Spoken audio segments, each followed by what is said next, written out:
सियावर रामचंद्र की जय, पवन सुत हनुमान की जय, उमापति महादेव की जय।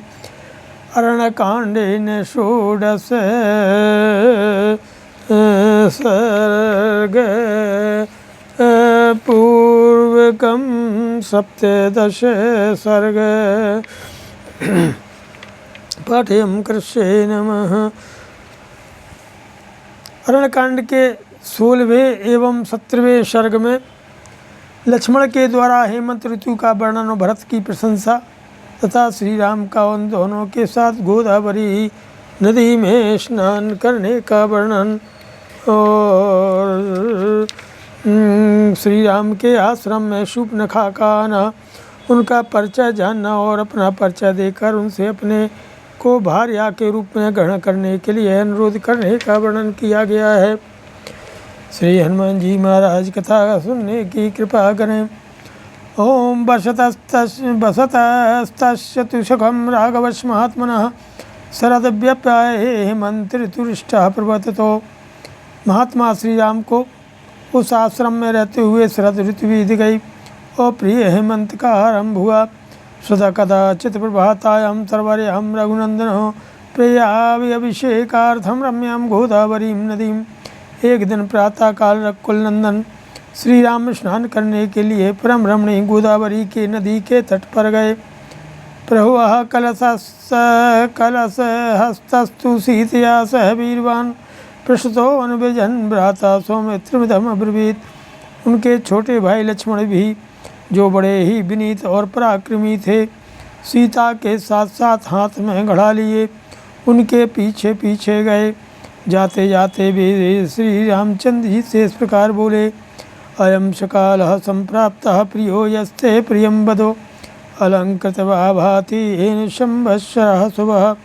प्रिय वचन बोलने वाले भैया श्री राम, यह वही हेमंत काल आ पहुँचा है जो आपको अधिक प्रिय है और जिससे यह शुभ संवत्सर अलंकृत सा प्रतीत होता है। निहार परुषो लोकाः पृथ्वी शस्य मालिनी जलान्युपभोग्यानि शुभगो हव्यवाहिना। इस ऋतु में अधिक ठंडक या पाले के कारण लोगों का शरीर रूखा हो जाता है। पृथ्वी पर रबी की खेती लहलाने लगती है। जल अधिक शीतल होने के कारण पीने के योग्य नहीं रहता और आग बड़ी प्रिय लगती है।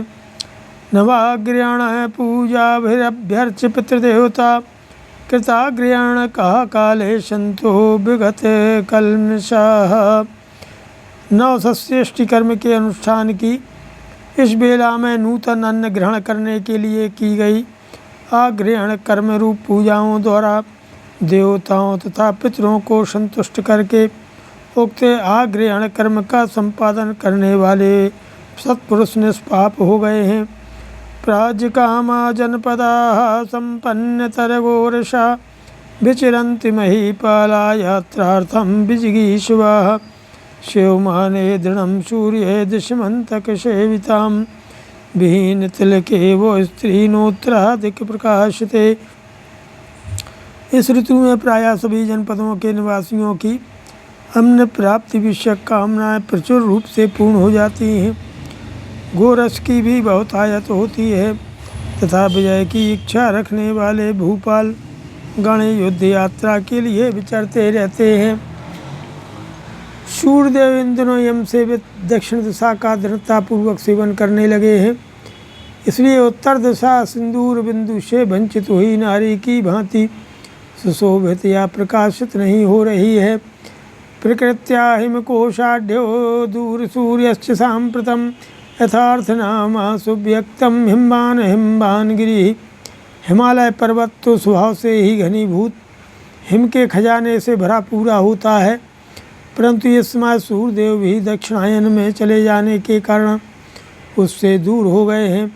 अतः अब अधिक हिम के संचय से संपन्न होकर हिमवान गिरि स्पष्ट ही अपने नाम को सार्थक कर रहा है। अत्यंत सुख संचारा मध्याह्ने स्पर्ता सुखा दिवसा सुभगादित्या छाया सलिलतरुभगा। मध्याह्न काल में धूप का स्पर्श होने से हेमंत के सुखमय दिन अत्यंत सुख से इधर उधर विचरने के योग होते हैं। इन दिनों सुसेव्य होने के कारण सूर्यदेव और सौभाग्यशाली जान पड़ते हैं और सेवन के योग्य न होने के कारण छाए तथा जल भागे प्रतीत होते हैं। मृत सूर्या सुनिहारा पटुसीता समारुता शून्यारण्या हिमाध्वस्ता दिविशा भांति सांप्रतम। आजकल के दिन ऐसे हैं कि सूर्य की किरणों का स्पर्श कोमल जान पड़ता है, कुहासे अधिक पड़ते हैं, सर्दी प्रबल होती है, कड़ाके का जाड़ा पड़ने लगता है, साथ ही ठंडी हवा चलती रहती है।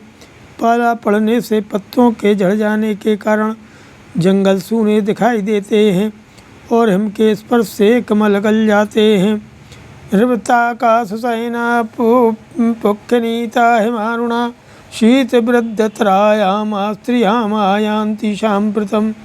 इस हेमंत काल में रातें बड़ी होने लगती हैं, इनमें सर्दी बहुत बढ़ जाती है, खुले आकाश में कोई नहीं सोते हैं। पौष मास की ये रातें हिमपात के कारण धूसर प्रतीत होती हैं।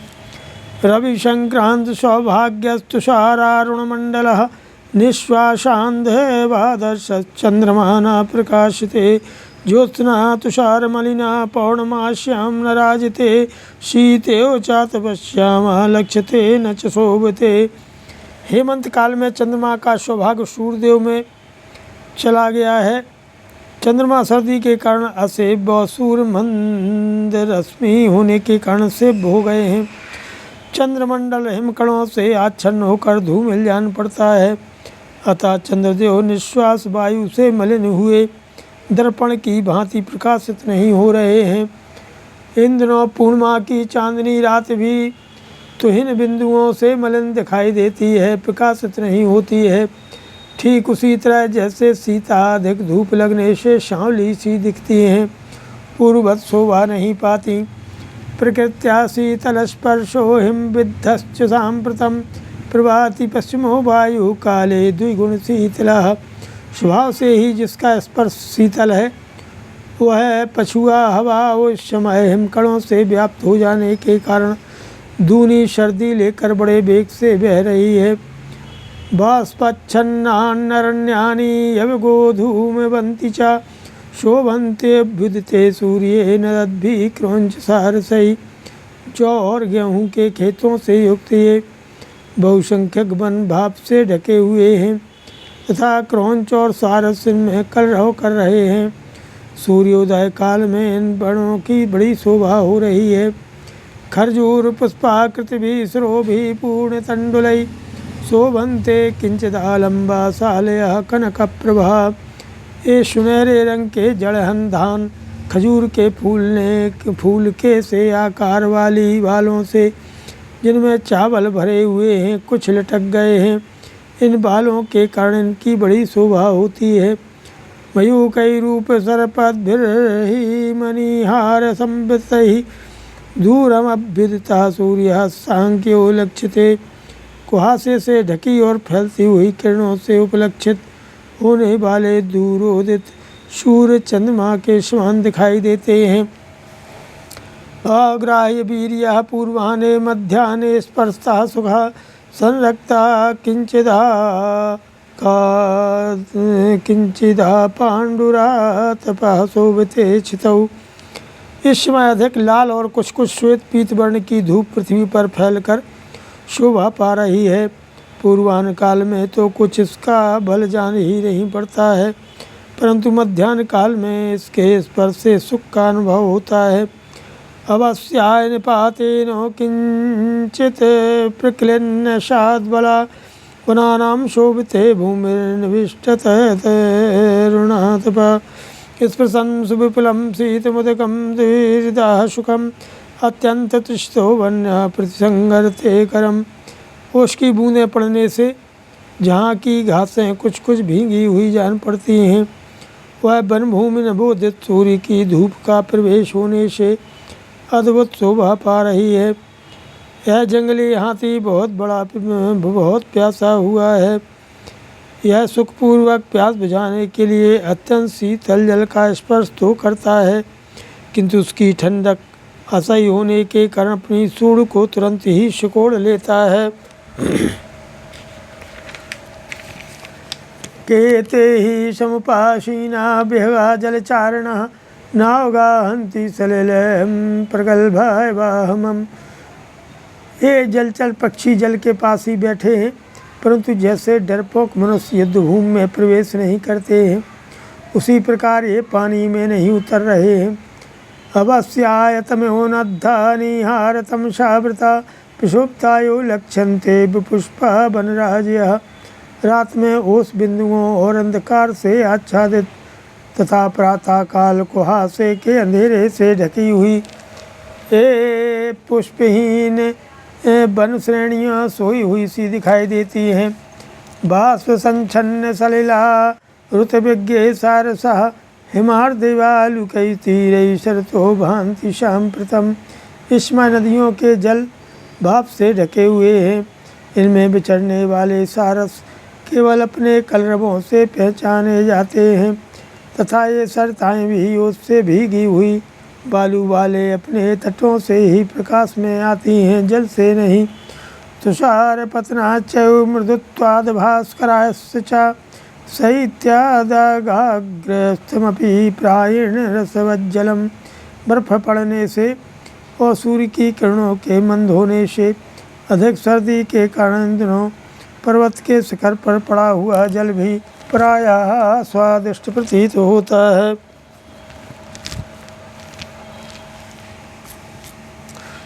जरा जर जरित ही पत्र ही सीर्ण के सर कर्णिकई नाल से काय मध्वस्था न भांति कमला करा। जो पुराने पड़ जाने के कारण जर्जर हो गए हैं, जिनकी कर्णिका और केसर जीर्ण शीर्ण हो गए हैं, ऐसे दिलों से उपलक्षित होने वाले कमलों के समूह पाला पड़ने से गल गए हैं। इनमें डंठल मात्र शेष रह गए हैं, इसलिए इनकी शोभा नष्ट हो गई है। अस्मिंस्तु पुरुष व्याघ्रो काले दुःख समन्वितः तपश्चरति धर्मात्मा तद्भक्त्या भरतः पुरे। हे पुरुष सिंह श्री राम, इस समय धर्मात्मा भरत आपके लिए बहुत दुखी है और आप में भक्ति रखते हुए नगर में ही तपस्या कर रहे हैं। त्वक्त्वा राज्यं च मानं च भोगांश्च विविधान् बहून् तपस्वी नियताहारासे ते सीते महीतले। सोऽपि वेलामां नूनम् अभिषेकार्थमुद्यतः वृतः प्रकृतिभिर्नित्यं प्रयाति सरयूं नदीं। वे राज्य मान तथा नाना प्रकार के बहुसंख्यक भोगों का परित्याग करके तपस्या में संलग्न हैं एवं नियमित आहार करते हुए इस शीतल महीतल पर बिना बिस्तर के ही शयन करते हैं। निश्चय ही भरत भी इसी बेला में स्नान के लिए उद्यत हो मंत्री एवं प्रजाजनों के साथ प्रतिदिन सरयू नदी के तट पर जाते होंगे। अत्यंत सुख समृद्धा सुकुमारो हिमार्दितः कथम तपर रात्रेषु सरयूम अवगाहते।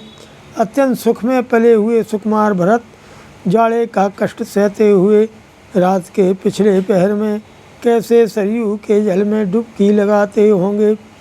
पद्मपत्रे क्षण श्यामः श्रीमान निरुदरो महान धर्मज्ञा सत्यवादी चारी निषेधो जितेन्द्रियः प्रियामि भाषी मधुरो दीर्घबाहु अरिन्दमः संतज विधान सौख्यानार्यम सर्वात्मना श्रितः। जिसके नेत्र कमल दल के समान शोभा पाते हैं, जिनकी अंग कांति श्याम है और जिनके उधर का कुछ पता ही नहीं लगता है, ऐसे महान धर्मज्ञ सत्यवादी लज्जाशील जितेंद्रिय प्रिय वचन बोले मृदु स्वभाव वाले महाबाहु शत्रुध्वन श्रीमान भरत ने नाना प्रकार के सुखों को त्याग कर सर्वथा आपका ही आश्रय ग्रहण किया है। जितः स्वर्गस्थौ भ्रात्रा भरतेन महात्मना वनस्थमपि तापस्येयस्त्वामनुविधीयते। आपके भाई महात्मा भरत ने निश्चय ही स्वर्गलोक पर विजय प्राप्त कर ली है, क्योंकि वे भी तपस्या में स्थित होकर आपके वनवासी जीवन का अनुसरण कर रहे हैं। ना प्रत्यमनुवर्तन्ते मात्रकं द्विपदा इति ख्यातो लोक प्रवादोयम भरते नान्यथा कृतः। मनुष्य प्रायः माता के गुणों का ही अनुवर्तन करते हैं, पिता के नहीं। इस लौकिक उक्ति को भरत ने अपने बर्ताव से मिथ्या प्रमाणित कर दिया है। भर्ता दशरथो यस्याः साधुश्च भरतः सुतः कथम नुशाम्भा कैकेयी तादृशी क्रूरदर्शिनी। महाराज दशरथ जिसके पति हैं और भरत जैसा साधु जिसका पुत्र है, वह माता कैकेयी वैसी क्रूरतापूर्ण दृष्टि वाली कैसे हो गई। एतेवं लक्ष्मणं वाक्यं स्नेहाद् वदति धार्मिके परिवादं जनन्यास्तं सहन राघवो ब्रवीत्। दते अम्बा मध्यमा तात गरितव्या कदाचनो तामेवेक्ष्वाकुनाथस्य भरतस्य कथां कुरु। हे धर्मप्राण लक्ष्मण जब स्नेह बस इस प्रकार कह रहे थे, उस समय श्री रामचंद्र जी से माता कैकेयी की निंदा नहीं सही गई। उन्होंने लक्ष्मण से कहा कि हे तात, तुम्हें मझली माता कैकेयी की कभी निंदा नहीं करनी चाहिए। यदि कुछ कहना हो तो पहले की भांति इक्ष्वाकु वंश के स्वामी भरत की ही चर्चा करो। निश्चित ही मे बुद्धिर्वनवासे दृढ़व्रता भरत स्नेह संतप्ता बालेशी क्रियते पुनः। यद्यपि मेरी बुद्धि दृढ़तापूर्वक व्रत का पालन करते हुए वन में रहने का अटल निश्चय कर चुकी है, फिर भी भरत के स्नेह से संतप्त होकर पुनः चंचल हो उठती है। संस्मराम्यस्य वाक्यानि प्रियाणि मधुराणि च हृदयान्नमृतकल्पानि मनः प्रह्लादानि च। मुझे भरत के वे परम प्रिय मधुर मन को भाने वाली और माँ अमृत के समान हृदय को आह्लाद प्रदान करने वाली बातें याद आ रही हैं। कदा एहं समेष्यामि भरतेन महात्मना शत्रुघ्नेन च वीरेण त्वया च रघुनन्दनो। एतेवं विलपन् तत्र प्राप्य गोदावरीं नदीं चक्राभिषेकं काकुत्सः सानुजः स गीतसीतया। हे रकुल नंदन लक्ष्मण, कब वह दिन आएगा जब मैं तुम्हारे साथ चलकर महात्मा भरत और वीरवर शत्रुघ्न से मिलूँगा। इस प्रकार विलाप करते हुए ककुत्स कुलभूषण भगवान श्री राम ने लक्ष्मण और सीता के साथ गोदावरी नदी के तट पर जाकर स्नान किया। तर्पयित्वा सल्लैस्तैः पितरं दैवतानपि स्तुवन्ति स्मोदितं सूर्यं देवताश्चैथानघः। कृताभिषेकः शरराजरामः सीता द्वितीयः स लक्ष्मणेन कृताभिषेकस्त्वगराजपुत्र्या रुद्राशनन्दिर्भगवानिवेशः। वहाँ स्नान करके उन्होंने गोदावरी के जल से देवताओं और पितरों का तर्पण किया। इसके बाद जब सूर्योदय हुआ तब वे तीनों निष्पाप व्यक्ति भगवान सूर्य का उपस्थान करके अन्य देवताओं की भी स्तुति करने लगे।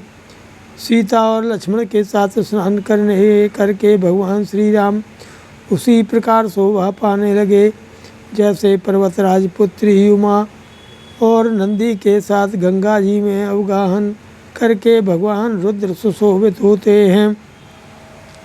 कि कृताभिषेको रामस्तु सीता सौमित्रिरेव च तस्माद् गोदावरी तीरात् ततो जगमुः समाश्रमम्। स्नान करके श्री राम लक्ष्मण और सीता तीनों ही उस गोदावरी तट से अपने आश्रम में लौट आए। आश्रमं तमुपागम्य राघवाः सह लक्ष्मणा कृत्वा पौर्वाहिकं कर्म पर्णशालामुपागमतो। उवास सुखितस्तत्र पूज्यमानो महर्षिभिः स रामः पर्णशालायाम् आसीनः स सीतया। विरराजमहाबाहुश्चित्रया चन्द्रमायुवो लक्ष्मणेन स भ्राता चकार विविधा कथा। उस आश्रम में आकर के लक्ष्मण सह श्री राम ने पूर्वान काल के होम पूजन आदि कार्य पूर्ण किए। फिर वे दोनों भाई पर्णशाला में आकर बैठे।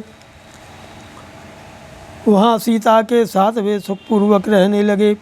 उन दिनों बड़े बड़े ऋषि मुनि आकर वहाँ उनका सत्कार करते थे। पर्णशाला में सीता के साथ बैठे हुए महाबाहु श्री रामचंद्र जी चित्रया के साथ विराजमान चंद्रमा की भांति शोभा पा रहे थे। वे अपने भाई लक्ष्मण के साथ वहाँ तरह तरह की बातें किया करते थे। तदा शीनस्य रामस्य कथा संसक्त चेतसा तम देशं राक्षसी काचिदाजगाम यदरक्षया शातु शूर्पणखा नाम दशग्रीवस्य रक्षसा भगिनीनाममाशाद्यो ददर्श त्रिदशोपमं दीप्तास्यं च महाबाहुं पद्मपत्रायते क्षणं गजे विक्रांत गमनम जटामंडलधारिणम। उस समय जब श्री रामचंद्र जी लक्ष्मण के साथ बातचीत में लगे हुए थे, एक राक्षसी अकस्मात उस स्थान पर आ पहुंची। वह दशमुख राक्षस रावण की बहन शूर्पणखा थी। उसने वहां आकर देवताओं के समान मनोहर रूप वाले श्री रामचंद्र जी को देखा। उनका मुख तेजस्वी, भुजाएं बड़ी बड़ी और नेत्र प्रफुल्ल कमलदल के समान विशाल एवं सुंदर थे। वे हाथी के समान जो है मंद गति से चलते थे। उन्होंने मस्तक पर जटामंडल धारण कर रखा था। सुकुमारम महासत्वम पार्थिव्य व्यंजनान्वितम रामिंदीवर श्यामम कंदर्पसदसप्रभम बभूवेन्द्रोपमं दृष्ट्वा राक्षसी काम मोहिता। परम सुकुमार, महान बलशाली, राजोचित लक्षणों से युक्त, नील कमलों के समान श्याम कांति से शोभित, कामदेव के समान सौंदर्यशाली तथा इंद्रिय के समान तेजस्वी श्री राम को देखते ही वह राक्षसी काम से मोहित हो गई। सुमुखम दुर्मुखी रामम वृत्तमध्यम महोदरी विशालाक्षम विरूपाक्षी सुकेशम ताम्रमूर्धया प्रियरूपम विरूपा सा सुस्वरम भैरवश्वन। श्री राम का मुख सुंदर था और शूर्पणखा बहुत ही भद्दा एवं कुरूप था। उनका मध्य भाग कटि प्रदेश और उधर क्षीण था, किंतु शूर्पणखा बेडोल लंबे पेट वाली थी। श्री राम की आंखें बड़ी बड़ी होने के कारण मनोहर थीं, परंतु राक्षसी के नेत्र कुरूप और डरावने थे। श्री रघुनाथ जी के केस चिकने सुंदर थे, परंतु निशाचरी के सिर के बाल तांबे जैसे लाल थे। श्री राम का रूप बड़ा प्यारा लगता था, किंतु शूर्पणखा का रूप भी भत्स और विकराल था। श्री राघवेंद्र मधुर स्वर में बोलते थे, किंतु वह राक्षसी भैरवनाथ करने वाली थी। तरुणम दारुणा वृद्धा दक्षिणम वाम भाषणी न्यायवृतम सुदुर्वृत्ता प्रियम प्रियदर्शना। ये देखने में सौम्य और नित्य नूतन तरुण थे, किंतु वह निशाचरी, क्रूर और हजारों वर्षों की बुढ़िया थी। ये सफलता से बात करने वाले औदार थे, किंतु उसकी बातों में कुटिलता भरी रहती थी। ये न्यायोचित सदाचार का पालन करने वाले थे और वह अत्यंत दुराचारणी थी। श्री राम देखने में प्यारे लगते थे और शूर्पणखा को देखते ही घृणा पैदा होती थी। शरीर जस महाविष्टा राक्षसी राम अब्रवीत जटिता पशुवेशेण सवार्या सरचापधृको आगतस्त्वमिमं देशं कथं राक्षसेवितं किमागमन कृत्यं ते तत्त्वमाख्यातुमर्हसि एवं मुक्तस्तु राक्षसा शूर्पणख्या परन्तपो ऋजु बुद्धितया सर्वम् आख्यातुमपि चक्रमे। तो वह राक्षसी काम भाव से आविष्ट होकर के मनोहर रूप बना करके श्री राम के पास आई और बोली कि तपस्वी के वेश में मस्तक पर जटा धारण किए, साथ में स्त्री को लिए और हाथ में धनुष बाण ग्रहण किए, इस राक्षसों के देश में तुम कैसे चले आए? यहाँ तुम्हारे आगमन का क्या प्रयोजन है? यह सब मुझे ठीक ठीक बताओ।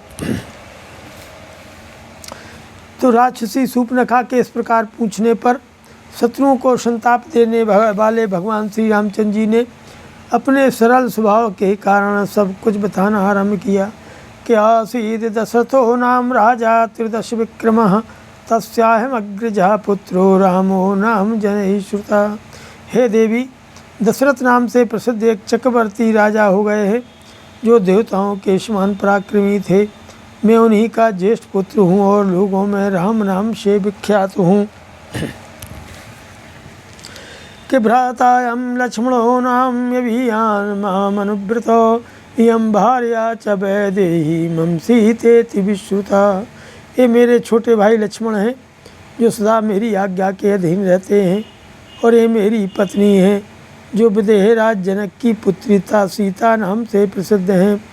नियोगा तो नरेन्द्रस्य पितुर्मातुश्च यंत्रितः धर्मार्थम धर्मकांची च वनं वस्तुमिहागतः। अपने पिता महाराज दशरथ और माता कैकेयी की आज्ञा से प्रेरित होकर के मैं धर्म पालन की इच्छा रख करके धर्म रक्षा के ही उद्देश्य से इस वन में निवास करने के लिए यहाँ आया हूँ।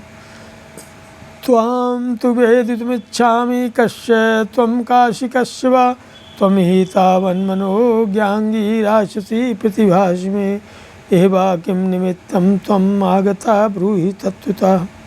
अब मैं तुम्हारा परिचय प्राप्त करना चाहता हूँ। तुम किसकी पुत्री हो, तुम्हारा नाम क्या है और तुम किसकी पत्नी हो? तुम्हारे अंग इतने मनोहर हैं कि तुम मुझे इच्छानुसार रूप धारण करने वाली कोई राक्षसी प्रतीत होती हो। यहाँ किस लिए तुम आई हो, यह ठीक ठीक बताओ। सा ब्रवीद वचनम श्रुत्वा राक्षसी मदनार्दिता श्रूयतां राम तत्त्वार्थं वक्ष्यामि वचनं मम। अहं शूर्पणखानां राक्षसी कामरूपिणी अरण्यं विचरामीदमेका सर्वभयंकरा। रावणो नाम में भ्राता यदि ते श्रोत्रमागतः। श्री रामचंद्र जी की बात सुन करके वह राक्षसी काम से पीड़ित होकर के बोली कि हे श्री राम, मैं सब कुछ ठीक ठीक बता रही हूँ, तुम मेरी बात सुनो। मेरा नाम शूर्पणखा है और मैं इच्छानुसार रूप धारण करने वाली राक्षसी हूँ। मैं समस्त प्राणियों के मन में भय उत्पन्न करती हुई इस वन में अकेली विचरती हूँ। मेरे भाई का नाम रावण है।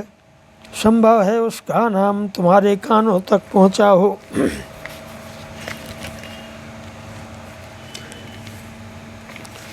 कि वीरो विश्रवसः पुत्रो यदि ते श्रोत्रमागतः प्रवृद्ध निद्रश्च सदा कुंभकर्णो महाबला। रावण विश्रवा मुनि का वीर पुत्र है, यह बात भी तुम्हारे सुनने में आई होगी। मेरा दूसरा भाई महाबली कुंभकर्ण है, जिसकी निद्रा सदा ही बढ़ी रहती है। भीषणस्तु धर्मात्मा न तु राक्षसवे चेष्टितः प्रख्यात वीर्यौ चरणे भ्रातरौ खरदूषणौ। मेरे तीसरे भाई का नाम विभीषण है, परंतु वह धर्मात्मा है।